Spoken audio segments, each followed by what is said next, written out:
Welcome back. Here we're going to look at some drug therapy considerations. There are multiple variables that we need to consider when choosing medications and dosages. What are the implications if we are incorrect in this decision, right? So we need to look at patient weight, their gender, their age, because this is going to determine how much of a dose they get, how frequent of a dose they get. Some other things to consider are the route. The route is going to affect absorption and distribution. Parenteral versus non-parenteral. Parenteral would be through an intravenous route. Non-parenteral would be enteral, which would be through a GI route. Remember back to that first pass effect. With that first pass effect, only a portion of the drug reaches circulation because some metabolism will occur within the GI tract or the liver. So how does that affect our dosing, the amount, the frequency?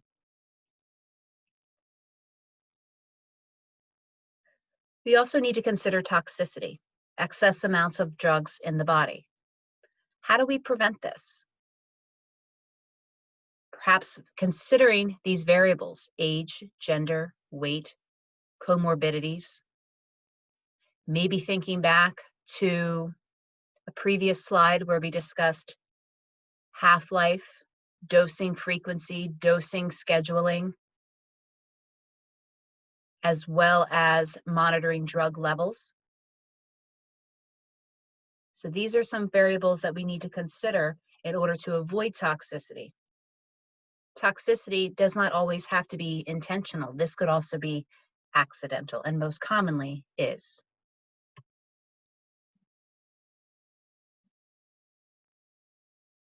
Adverse drug reactions. We also need to consider here interactions and contraindications, which we will talk about more on a later slide.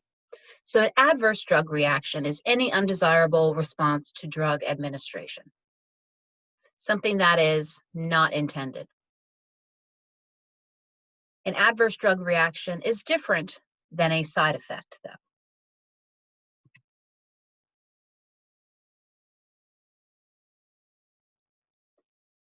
So looking at adverse drug reactions, sometimes this has to do with polypharmacy.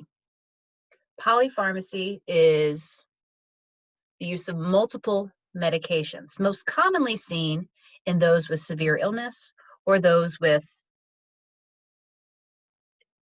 multiple comorbidities or those that are elderly. Your adverse drug reactions have the potential to affect all body systems. However, they do range from mild to severe. Thinking back also to a previous slide, that CYP 450 system, what does that CYP 450 system have on the potential for an adverse drug reaction? Remember, if two medications are being given that are metabolized by the CYP 450 system, there's that additional risk or greater risk that you're going to have interactions, drug-drug interactions. One drug is going to work too much or one drug may not work enough. And so you have those subsequent effects or problems associated with that. So some key definitions here. Let's just take a little look at these. We had already talked about adverse drug reactions. Adverse drug reactions, a noxious or unintended response to a medication that occurs at normal therapeutic doses. So this isn't something that's going to happen when we take too much of a medication. This is something that occurs when we have a normal therapeutic drug level or drug dose.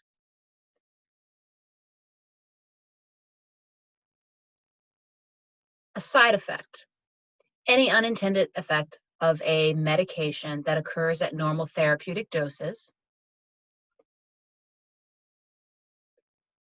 Perhaps these side effects are more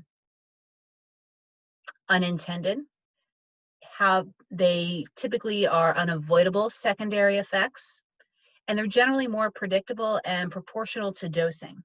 Many can go harmless and go away, but there is the potential for it to be serious.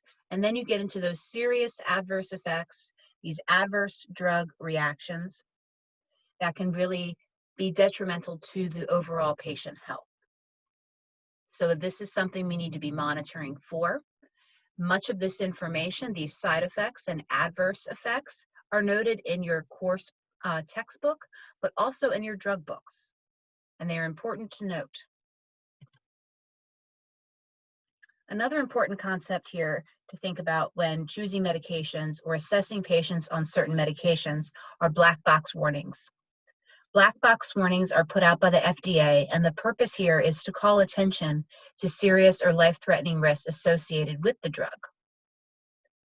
Reglan is a common medication that we give for nausea and vomiting and to increase GI motility. However, it has the potential to cause tardive dyskinesia, which is repetitive involuntary movements. It appears on a prescription's drug label, and it is designed to call attention to serious or life-threatening risks. These medications can be antibiotics, they could be diabetes medications, they could be some antidepressants. So this is important to be on the lookout for your patients at all times. And here is just an example of Prozac, which is an antidepressant medication, what that black box warning actually looks like.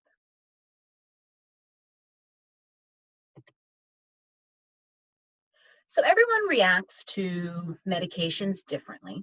One person may develop a rash while taking certain medications, while another person on the same drug and dose may have no adverse reaction.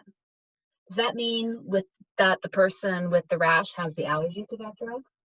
Possibly. Allergy symptoms are the result of a chain reaction that starts in the immune system.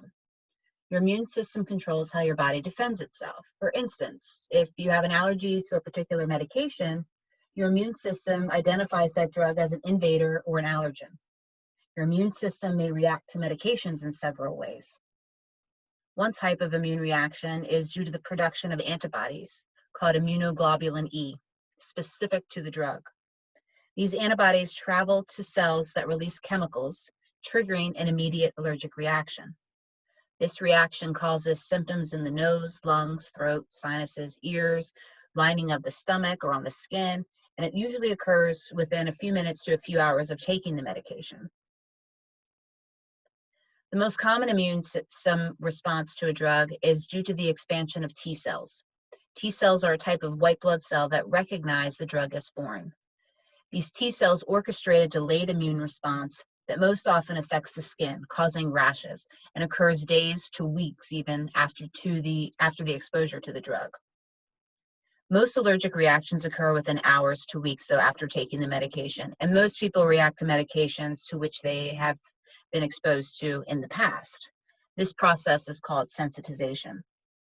However, rashes may develop up to 6 weeks after starting certain types of medications.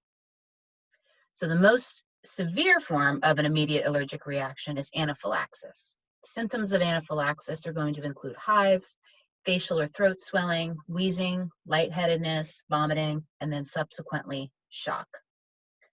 All medications have the potential to cause side effects, but only about 5 to 10% of adverse reactions to drugs are allergic.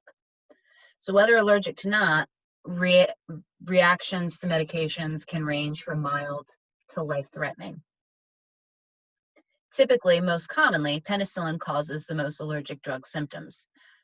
But just because you show allergic symptoms after taking penicillin doesn't mean that you will react to related drugs such as amoxicillin that are in the same class, but it's more likely.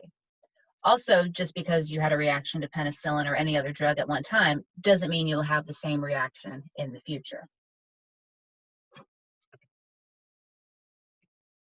Another important concept here to consider when discussing medications is the time course of the drug response. So here we have the onset, the peak, and the duration. When the drug response starts is the onset. When the peak, or when the drug response is going to be the most intense, would be the peak. And when those effects cease, and that would be the duration time. So if we think about it this way, if a medication peaks, if we're giving a medication for hypertension and it peaks, it's going to have its maximum effect within 1 hour. When do we want to assess that patient's blood pressure to ensure that they do not become too hypotensive? from the medication. We want to check that blood pressure at 1 hour because that is the peak of the medication. Think about other medications that it may be important to consider the onset, peak, and duration.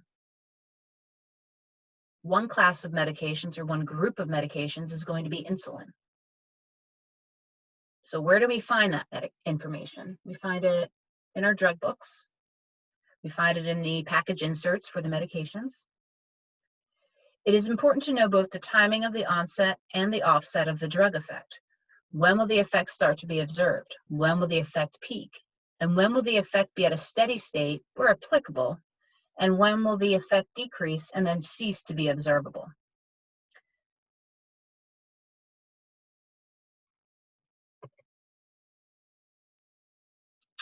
This also has to do with therapeutic range and the time action curve. Remember we talked about half-life? This is another component to that. A typical plasma drug concentration time curve can be obtained by measuring concentrations of the drug in plasma samples taken at various intervals of time after administration of a dosage form and plotting the concentration of a drug in plasma on the y-axis versus the corresponding time at which the plasma sample was collected on the x-axis. This is just another way to view the onset, peak, and duration of the medication administered. It's important, or the important items to note here are the therapeutic range and the toxic concentration levels. But also remember we talked about before the potential for subtherapeutic levels.